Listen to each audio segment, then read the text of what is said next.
Sir हमारी दिनचर्या में ऐसी कौन सी सर गलत आदतें हैं जो हमारी पर्सनालिटी का रूप लेती है और दूसरों के सामने प्रदर्शित करती है अपने को। सर हम खुद की वो कैसे पहचानें? देखिए, बहुत सहज सवाल है, लेकिन सवाल का जवाब फिर वही है कि मेरी गलत आदतें अगर मेरे दोस्त मुझे बता रहे हैं तो ये तो पर निर्भरता है। मेरी ऐसी कौन सी गलत आदतें हैं जिससे मैं पहचान पाऊँ और जाहिर तौर पे उन्हें इम्प्रूव कर पाऊँ, इसलिए मुझे ही सोचना पड़ेगा। मेरा घर है, मेरे घर के साइड में मैंने गार्डन के लिए थोड़ी जगह रखी। किसी कारणों से समय का अभाव में और चूँकि मेरी कॉलोनी में मच्छर बहुत है, हम वहाँ जैसा सोचे थे रोज़ शाम को बैठेंगे बतियाएंगे, ऐसा संभव नहीं होने पाया। कहने को तो गार्डन में हमारा वहाँ जाना होता नहीं था, और जब जाना नहीं होता था वहाँ पत्तों के ढेर लगने लगे, और बाद में एक स्थिति ऐसी भी आई कि जाने में डर लगने लगा, पता नहीं कोई कीड़ा काटा ना बैठा हो। फिर उपाय हमने सिर्फ इतना भर किया कि उस गार्डन में रस्सियाँ बांध दी और ये कर दिया कि अब घर के कपड़े वहीं सुखाएंगे। इस बहाने उस गार्डन में 2 बार जाना होने लगा दिन में, और तकरीबन सभी लोगों का, कि सभी को अपने अपने कपड़े चुनना है और अपने अपने कपड़े डालना है और वगैरह वगैरह। उस गार्डन में आवाजाही बढ़ने लगी और वो गार्डन चैतन्य हो गया। उस जगहों में अब जाने में डर नहीं लगता है। अब हम वहाँ बैठते हैं, बतियाते हैं, समय बिताते हैं, अच्छा फील होता है, प्रकृति सानिध्य मिलता है जाने अनजाने। सिर्फ हमने उपाय ये किया, कोई कारण ऐसा बनाया कि हमें वहाँ जाना पड़े। क्या हम कोई कारण ऐसा नहीं बना सकते कि हमें अपने अंतर में झांकने का मौका मिले? उसके लिए कोई बहुत गंभीर बड़ा जेस्चर और पोस्चर बांधने की ज़रूरत नहीं है कि मैं अब स्नान करूंगा, अब मैं अपने पूजा स्थल पर बैठूंगा और ध्यान करूंगा। ना ना, आप सिर्फ अपने अंदर में झांकने के कुछ उपाय कर लें, सहज, और धीरे धीरे पाएंगे कि आपका खुद से परिचय बढ़ना शुरू हुआ। अभी थोड़ी देर पहले जो मैं आपसे कह रहा था कि जब हम अपने अंतर में झांकेंगे तो हमें अपने विचारों की दौड़ दिखेगी, उसमें दूसरों के घोड़े दिखेंगे, अपने घोड़े दिखेंगे।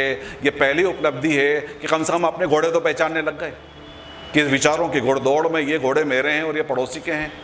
अभी तो हमें यह भी पता नहीं होता कि ये जो आवाज़ें अंदर से आ रही हैं ये मेरी है, कि घर में किसी ने जोर दे के कहा उसकी है, कि टेलीविज़न पे सुन लिया उसकी है, कि टीचर ने सलाह दे दी कि नहीं ऐसे ही करोगे तो फ़ायदा है, उसकी है। अभी तो आवाज़ों के भीड़ में, शोर में हम खुद गुम हैं।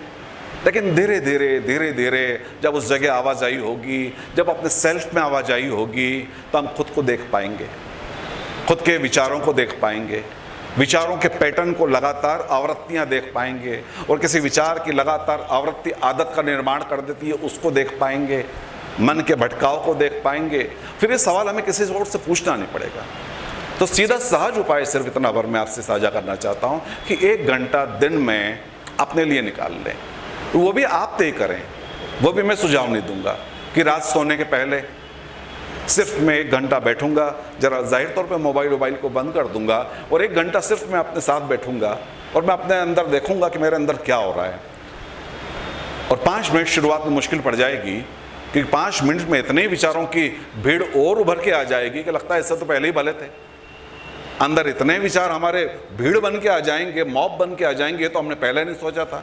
तो मेडिटेशन करने बैठे और ये तो उल्टा हो गया, ये तो और विचारों का प्रभाव बह निकला। लेकिन आपको कुछ नहीं करना है, सिर्फ देखते रहना है। और जी हाँ, 21 दिन में कुछ संतुलन आएगा, कुछ अंदर तालमेल बढ़ेगा, और आप पाएंगे कि आपको अब बैठने में मन रमने लगा, आपके विचारों की जरा दौड़ कम हुई, बीच में जरा उस घोड़दौड़ में कुछ अंतराल आने लगे, अपने विचारों को, अपनी आवाज़ को हम पहचानने लगे, और धीरे धीरे हम उन विचारों को पहचानने लगे तो हम ये भी पहचानने लगे कि भाई ये ठीक है या नहीं, या इस विचार की लगातार आवृत्ति के कारण ये आदत का निर्माण हो रहा है और ये ग्रूव बन गए और पैटर्न बन गए मेरे जीवन के, सही है या गलत जो भी हैं। और फिर उनके गहरे तलों पे हम थोड़ा इमोशंस के लेवल पे जाएंगे, और इमोशंस के लेवल पे हम अपने आप को जब जान पाएंगे तो हम दूसरे के इमोशंस को भी समझ पाएंगे। और ये छोटी सी एक आपकी बैठक 1 घंटे की, चाहे नहाने के बाद, रात को, जब वक्त मिल जाए, ये सारे सवालों का समाधान कर देगी, और व्यक्तित्व को एक नई दिशा देने के लिए कम से कम अपने व्यक्ति से परिचय तो करवा देगी। और उसके बाद development is the natural process. ये पूरी कायनात जो है ये फैलती जा रही है, विकास जो है ये एक नैसर्गिक प्रक्रिया है, विकास कोई खींच के नहीं लाया जाता। सिर्फ उसके अवसर हम दे दें, एक पौधा लगाया उसमें थोड़ा पानी दे दें और फिर फूल को खींच के निकाल के लाने की ज़रूरत नहीं होती है। ये 1 घंटे का खुद का पोषण, ये 1 घंटे का खुद के साथ बिताया हुआ समय, ये 1 घंटा अपने आप को जो नरिशमेंट देना है भाव का, ये आपके अंदर कुछ खिलावट ले आएगा। ये मेरा सुझाव है। तो मैं कोई किताबी जवाब नहीं देने से बचते हुए सिर्फ इतना बर कहूँ कि थोड़ा अपने साथ अगर हम समय बिताएं तो सवाल का जवाब नहीं मिलेगा, सवाल ही गिर जाएगा।